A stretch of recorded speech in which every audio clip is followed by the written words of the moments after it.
Shalom, kekasih-kekasih Tuhan. Saya berharap kita tetap berdiri teguh pada hari ini. Kita bertemu kembali di dalam seri Jangan Takut, dan kita masuk dalam bagian kelima dari ayat yang akan kita bahas hari ini.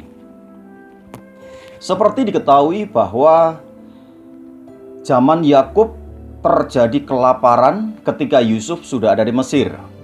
Lalu kemudian anak-anak Yakub diminta untuk pergi ke Mesir karena katanya masih ada makanan di sana. Dan kemudian ketika mereka datang ke sana, yang terjadi adalah Yusuf yang mengenali mereka, menuduh mereka sebagai mata-mata, dan sebagai akibatnya mereka diminta untuk meninggalkan Simeon.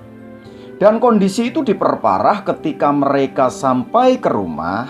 Ketika mereka buka karung masing-masing, ternyata uang pembelian itu ada di mulut karung masing-masing. Dan kemudian pada peristiwa selanjutnya, ketika kelaparan terus terjadi sementara persediaan bahan pakan sudah mulai habis, lalu kemudian mereka diminta untuk kembali ke Mesir oleh Yakub. Dan kemudian dengan persyaratan tertentu, tentu Benyamin yang juga harus ikut. Lalu kemudian ketika mereka sampai ke Mesir, hal yang lebih mengagetkan terjadi.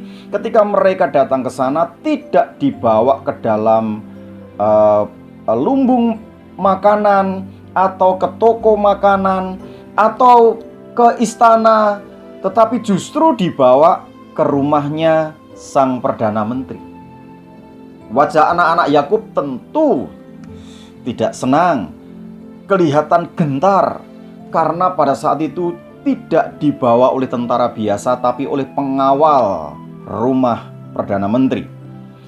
Nah, apalagi mereka dituduh sebagai mata-mata, dan uang yang seharusnya untuk membeli bahan makanan ada di mulut mereka masing-masing. Lalu kemudian ketika mereka sampai ke rumah Yusuf, mereka lebih heran lagi, mereka lebih ketakutan lagi karena mereka diminta untuk duduk makan.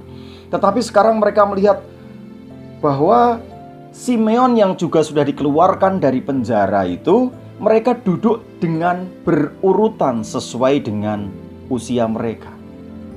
Lalu Bapak Ibu yang saya kasih dalam nama Tuhan Yesus Kristus, maka kemudian Yehuda sebagai juru bicara dari keluarga Yakub menyampaikan klarifikasi kepada kepala rumah tangga Perdana Menteri itu. Tetapi hal yang mengagetkan ketika kepala rumah tangga itu berkata seperti ini dalam Kejadian pasal yang ke-43 ayat yang ke-23.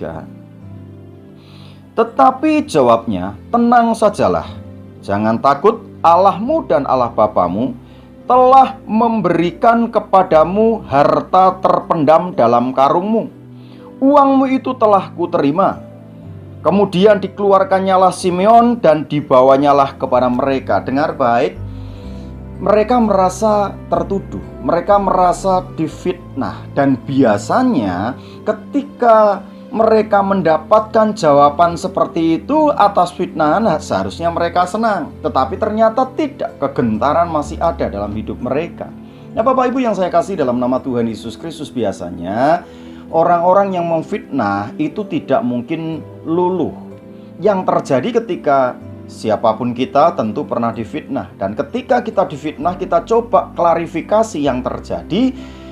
Orang yang memfitnah kita bukannya melemah, melembek, tetapi justru akan semakin keras beradu argumentasi. Yang terjadi kemudian adalah keributan ketika fitnah itu datang. Tetapi hal yang menyenangkan adalah ternyata orang-orang Israel, anak-anak Israel tidak mendapatkan perlakuan itu. Yang mau saya sampaikan adalah ketika saudara mendapatkan fitnah, sudahlah. Ketika saudara coba klarifikasi, yang terjadi adalah keributan. Tetaplah hidup dalam kebenaran, karena kebenaran itu yang akan memerdekakan saudara.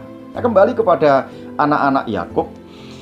Dan ternyata berawal dari kelaparan, dari ketakutan, dari kekhawatiran yang mereka terima, kita lihat sekarang justru yang terjadi adalah mereka menerima kemuliaan yang tidak pernah mereka pikirkan. Mereka bukan saja dipelihara dalam masa kelaparan yang panjang itu. Tetapi lewat krisis yang terjadi, justru mereka tahu ternyata mereka adalah saudara-saudara dari Perdana Menteri yang sedang memerintah.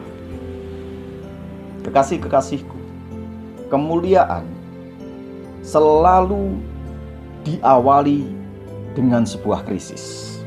Jadi seberapapun besar krisis yang sedang kita hadapi hari ini, jangan takut, jangan menyerah, jangan putus asa.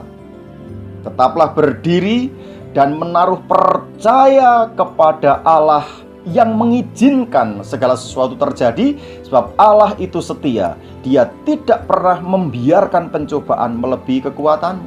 Sehingga ketika terjadi satu persoalan, percayalah, ketika engkau tetap berdiri, maka engkau akan menang. Jika engkau tawar hati pada masa kesesakan, kecillah kekuatanmu. Tuhan izinkan kesesakan terjadi dalam hidup Anda, agar Anda pada saatnya terima mujizat dan kemuliaan dari Tuhan. Selamat menikmati krisis dan selamat menikmati kemuliaan yang Tuhan sediakan. Tuhan Yesus memberkati kita.